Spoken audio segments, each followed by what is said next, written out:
ছাত্র আন্দোলন উগ্র হবে না নম্র? প্যারামিটার কি? কার হাতে মাপার ফিতে? প্যারামিটার একটাই, যে মানুষের কাছে যেটা শুনছেন সেটা যাতে তার কাছে শ্রুতি মধুর হয়, যেটা দেখছেন তার কাছে দৃশ্যমানতা যাতে খুব গ্রহণযোগ্য হয়। শিক্ষামন্ত্রী কিংবা সেই দিন শিক্ষকরা যা করেছেন, গাড়িতে যেভাবে ধাক্কা লেগেছে সেটাও কাম্য নয়, ছাত্রছাত্রীরা যেটা করেছেন সেটাও কাম্য নয়। কিন্তু এই পরিস্থিতি তৈরি হওয়ার পেছনে নিশ্চিতভাবে আর একটা জিনিস খুব গুরুত্বপূর্ণ, সেটা হচ্ছে কোনো একটা ডিপার্টমেন্ট চালাবার ক্ষেত্রে পারদর্শিতা। সেই পারদর্শিতাটা যদি সঠিকভাবে গ্রহণ করা হয়, উত্তর দেওয়া হয়, প্রশ্ন তো অনেক আসতে পারে, উত্তরটা যদি না দেওয়া হয় আরও প্রশ্ন জমতে থাকে, সেখানে কোনো রকম সুরাহা হয় না। ছাত্রছাত্রী যারা আন্দোলনে যুক্ত তারা চান নির্বাচন। এই নির্বাচনটা কি কারণে বন্ধ সরকারকে ডিফাইন করতে হবে। সরকার যদি বলে আইন শৃঙ্খলার অবনতি হবে তাই নির্বাচন করছি না, তাহলে তো কোনোদিন লোকাল বডিজের নির্বাচন হবে না, বিধানসভা হবে না, লোকসভা হবে না। আবার লিন্ডো কমিশন, তার একটা গাইডলাইন ছিল কতদিন পর্যন্ত কি পদ্ধতিতে, ওটাও সরকারকে ব্যক্ত করতে হবে ছাত্র সমাজের কাছে। কিন্তু ছাত্ররা কি চান? তাদের প্রতিনিধি তারা নির্বাচিত হোক, নির্বাচনের মধ্যে দিয়ে তারা তাদের বার্তা পৌঁছে দিক তাদের ঊর্ধ্বতন কর্তৃপক্ষের কাছে। যিনি শিক্ষামন্ত্রী হয়েছেন তিনিও তো নির্বাচনের মধ্যে দিয়ে প্রথমে বিধায়ক হয়েছেন, তারপরে তো মন্ত্রী হয়েছেন।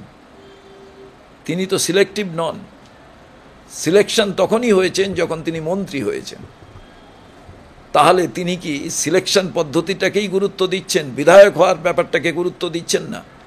কারণ বিধায়কটা হচ্ছে নির্বাচিত, মন্ত্রী হওয়াটা সিলেক্টেড। অতএব এই যে দুটো পদ্ধতির মধ্যে যোগসূত্র করার জন্য যারা আছেন, কেউই অ্যাপলিটিক্যাল নয়, কোনো না কোনো রাজনৈতিক চিন্তাধারার মানুষ থাকেন। তিনি গভর্নর হন, তিনি রাষ্ট্রপতি হন, তিনি আচার্য হন, উপাচার্য হন, কিন্তু যখন চেয়ারে বসেন, abide by the chair, abide by the rules, তখন তাদের কাছ থেকে সেই ইম্পার্শিয়ালিটি টা সবাই আশা করেন, ছাত্র সমাজ তো আশা করবেই। ব্রাত্য বসু কি সিচুয়েশন হ্যান্ডেল করতে ব্যর্থ? ছাত্র সমাজের কাছে শিক্ষামন্ত্রী দাঁড়াবে, শিক্ষামন্ত্রীকে ছাত্র সমাজ খুন করে দেবে? সেখানে কি নামা উচিত ছিল শিক্ষামন্ত্রীর? আমি মনে করি শিক্ষামন্ত্রী নেমেই যেতেন, তাহলে তো সমাজ দেখত, রাজ্য দেখত, সমগ্র ছাত্র সমাজ দেখত, শিক্ষক সমাজ দেখতেন। কি করতেন? তখন তো লোকে বলতেন যে ছাত্রদের ধৈর্য নেই। অতএব গাড়ির সঙ্গে যে এই সংঘাত, ওখানে টোটাল বিষয়, এটাও কাম্য নয়, এটাও কোনোভাবে মানা যায় না। চলে যাওয়াটা শিক্ষামন্ত্রী ওইভাবে মানা যায় না। ঠিক একইভাবে মানা যায় না যে ছাত্র সমাজ যেটা করছে সেটারও কোথাও একটা সীমারেখা রাখা প্রয়োজন। তার কারণ আন্দোলন তো একটাই নয়, প্রথমে আমরা প্রতিবাদ করি, প্রতিরোধ করি, তারপরে প্রতিঘাত করি। এটা তো প্রতিবাদের ভাষা। সেই ভাষাটার মধ্যে দিয়ে এই ছাত্রছাত্রীদের তো আহত হলে চলবে না, বেঁচে থাকতে হবে, তবেই তো প্রতিবাদ আরও সোচ্চারিত হবে।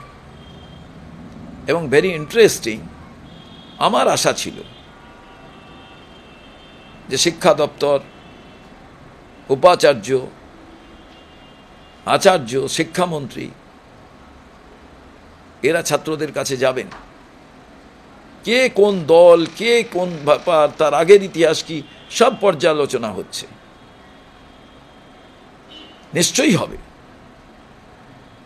আমি আগে বাজে কথা বলে থাকলে তার বিচার বিশ্লেষণ হবে, পরে ভালো কথা বললে তারও হবে, কিন্তু সর্বোপরি আমরা ছাত্র দল, আমরা সেই ছাত্র দল, আমরা আমাদের ঘাম, চিন্তাধারা, তাজা খুনকে সরস্বতীর শ্বেত কমলে, অর্থাৎ image of Saraswati, goddess of learning, সেই জায়গায় তো সম্পূর্ণভাবে আমরা নিজেদের দিতে চাই, নিজেদের তুলে ধরতে চাই। ইমিডিয়েটলি সরকার বিষয়টি নিয়ে সঠিকভাবে ভাবুক। এভাবে মিছিল, মিটিং, প্রতিবাদ বন্ধ হোক। আলোচনাই একমাত্র রাস্তা, যে রাস্তায় আজ না হলেও কাল, কাল না হলেও পরশু, তার মধ্যে দিয়ে সঠিকভাবে রাস্তা বেরোবে। আবারও বলছি, ছাত্র মানেই কোনো ছাত্র সমাজ হলো, তারা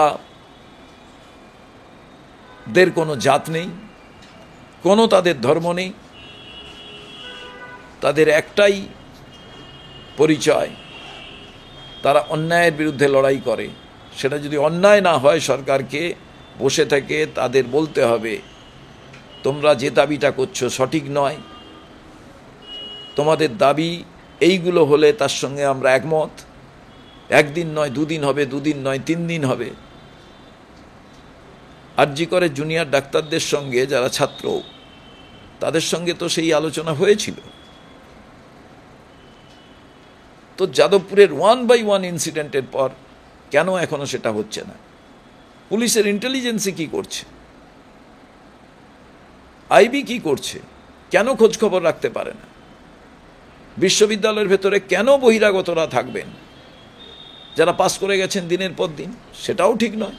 সেই ছাত্র সমাজ যারা কারেন্ট ছাত্র, রেগুলার ছাত্র, তাদেরও এই বিষয়টি ভাবতে হবে। এবং আমি সিসিটিভি লাগাবার পক্ষে এই কারণে, কারণ যাদবপুর বিশ্ববিদ্যালয়ের ছাত্রছাত্রীরা আমি মনে করি সমাজের খুব গুরুত্বপূর্ণ অ্যাসেট, মানব সম্পদ। কোনোভাবে নদিয়ার ছাত্রটির মতো কোনোভাবে যাতে একটিও মানব সম্পদ ক্ষতিগ্রস্ত না হয়, এটা দেখার দায়িত্ব সাধারণ ছাত্রছাত্রীদের। যে কেউ যে কোনো ছাত্র সংগঠনের সঙ্গে তারা যুক্ত হতেই পারে। অতএব অনেক প্রশ্নের মধ্যেও উৎকর্ষতার দিক থেকে যাদবপুর ইতিহাসের পাতায় তার নাম উজ্জ্বলভাবে প্রতিনিয়ত তুলে দিচ্ছেন এখানকার এই ছাত্রছাত্রীরা, যারা প্রতিবাদে মুখরিত হচ্ছেন। আর সরকারকে বলবো, ওদের ভবিষ্যৎ যদি ঠিক হয়, বাংলার ভবিষ্যৎই কিন্তু শক্তিশালী হবে এবং বাংলা শিক্ষাক্ষেত্রে তার অগ্রণী ভূমিকা পালন করবে। সরকারকে বলবো, দয়া করে ভাবুন। বিশ্ববিদ্যালয় কর্তৃপক্ষকে বলবো, আপনারাও ভাবুন, সমাধান সূত্র বার করুন। শুভেন্দুর দাবি জেএনইউকে সোজা করে দিয়েছে, যাদবপুরকেও দেবেন। অ্যাকচুয়ালি যারা ভালো ভালো বিশ্ববিদ্যালয় কিংবা স্কুলে পড়ার সুযোগ পাননি, তাদের মুখ থেকে অনেক ধরনের কথা বেরোতে পারে, কিন্তু আমি প্রত্যেককেই ভেবে দেখতে বলবো, এই যাদবপুর কিংবা জেএনইউ, এই দুটো বিশ্ববিদ্যালয়ে পড়তে গেলে কারুর দয়া দাক্ষিণ্যে কেউ পড়তে যান না। এটা নির্বাচন নয়, কিছুটা হলেও ম্যানিপুলেট করে জিতে যাওয়া যায়। নির্বাচনের রাস্তাটা অনেক সোজা, কারণ ভালো মানুষেরও একটি ভোট, খারাপ মানুষেরও একটি ভোট, আর তার দ্বারা যখন কেউ নির্বাচিত হন তিনি কিন্তু নিজেকে খুব পারদর্শী, খুব বুদ্ধিমান, খুব পড়াশুনো জানা মানুষ হিসেবে দাবি করলেও সমাজ তাকে মেনে নেয় না। আর সে কারণেই অনেক মানুষের হতাশা আছে, আফসোস আছে, কারণ যাদবপুর বিশ্ববিদ্যালয়ের ভেতরে ঢোকা যায়, ক্যান্টিনে বসে চা খাওয়া যায়, কিন্তু ক্লাসে বসে ওই সমস্ত আমাদের বিখ্যাত শিক্ষক যে রাজনৈতিক আদর্শে তারা বিশ্বাস করুন না কেন, তাদের সামনে ক্লাস করা যায় না। জেএনইউ ক্যাম্পাসে ঢোকা যায়, অনেক রকম ইন্ধন দেওয়া যায়, কিন্তু সেখানে ছাত্র হতে গেলে ধক লাগে, অনেক বেশি সেখানে পারদর্শিতা দরকার হয়। তো স্বাভাবিকভাবে এই স্কুল, কলেজ, বিশ্ববিদ্যালয়ের গণ্ডির বাইরে যারা থাকেন, ছাত্র আন্দোলন করে শুধু কলেজে একটা চেয়ার জেতাটাই ছাত্র আন্দোলনের মূল ব্যাখ্যা নয়। ছাত্র আন্দোলন সেটা কিন্তু সমাজ, আমাদের ব্যবস্থা, তার মধ্যে লুকিয়ে থাকে আরও শিক্ষার অগ্রগতির আহ্বান। সেই শিক্ষার অগ্রগতিটা তৈরি হয় আজকের যারা ছাত্রনেতা, আগামী দিনে তারা রাষ্ট্রের নায়ক, তার মধ্যে দিয়ে। এবং বহুত্ববাদের গণতন্ত্রের যে সোপান, সেটা দুটো জায়গা থেকে তৈরি হয়।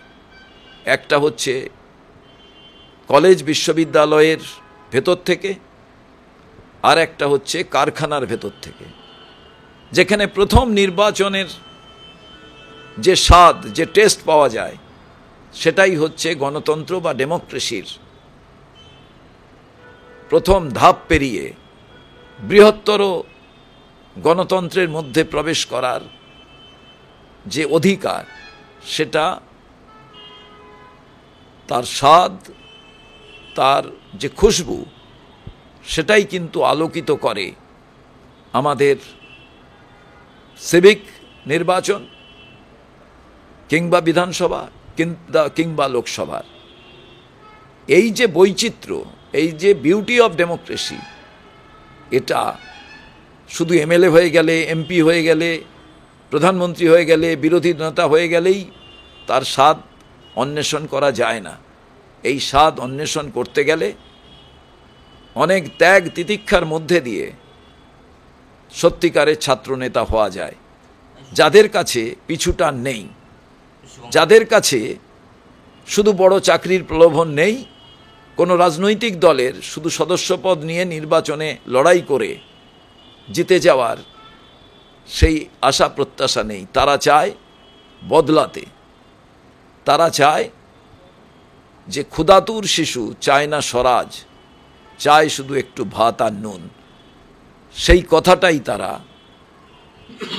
তাদের শ্বাস প্রশ্বাসে প্রত্যেক সময় উপলব্ধি করে। অতএব আন্দোলনের ধারা কেমন, তারা খারাপ করছেন না ভালো করছেন, নিশ্চিতভাবে সমাজে আলোচনা হওয়া প্রয়োজন। এবং সরকার পক্ষ, বিশ্ববিদ্যালয় কর্তৃপক্ষ এবং ছাত্র সমাজ যারা আন্দোলনে যুক্ত, তাদের মধ্যে আমি চাই যে আচার্য, উপাচার্য, শিক্ষা দপ্তর প্রধান ভূমিকা নিন, এবং সর্বোপরি তাতেও যদি না হয়, শিক্ষামন্ত্রীকে সঙ্গে নিয়ে মাননীয় মুখ্যমন্ত্রী এ বিষয়ে হস্তক্ষেপ করুন। তার কারণ শিক্ষা প্রতিষ্ঠানটা আমাদের রাজ্যের মধ্যে, রাজ্য দেশের মধ্যে, এটা কোনোভাবেই সেই অত্যাচারে রূপান্তরিত না হয় যেটা জেএনইউ ছাত্রদের ওপরে লাঠি চলেছিল, যেভাবে জামিয়া মিলিয়ার উপরে লাঠি চলেছিল, এগুলো কাম্য নয়। এরা সবাই দেশের সম্পদ, তাকে সঠিকভাবে ব্যবহার করুন, তাহলেই সম্পদ হবে। তাকে ম্যানহ্যান্ডেল করলে তার পরিণাম খারাপ হবে। এবং ছাত্র সমাজকেও বুঝতে হবে ইলাস্ট্রিসিটি সব থেকে বড় গুরুত্বপূর্ণ বিষয়, সেটার দিকে নজর আমার সেই আন্দোলনরত ছাত্রছাত্রী ভাই বোনদের আমরা মনে করাবো। যে কোনো আন্দোলনে আদর্শ নীতি তো একটা দিক, তার সঙ্গে সঙ্গেও সমাজকে সামনে রেখে সামাজিক চাহিদা, তার ইমপ্লিমেন্টেশন, এটা সব থেকে গুরুত্বপূর্ণ, সেটাও যাতে তারা নজর দেন। ক্রেডেল ফার্টিলিটি সেন্টার, সন্তান সুখ এখন আপনার সাধ্যের মধ্যে। বিভিন্ন বিষয়ে ভিডিও পেতে চ্যানেল হিন্দুস্তানের ইউটিউব চ্যানেল সাবস্ক্রাইব করুন www.youtube.com/channelhindustan।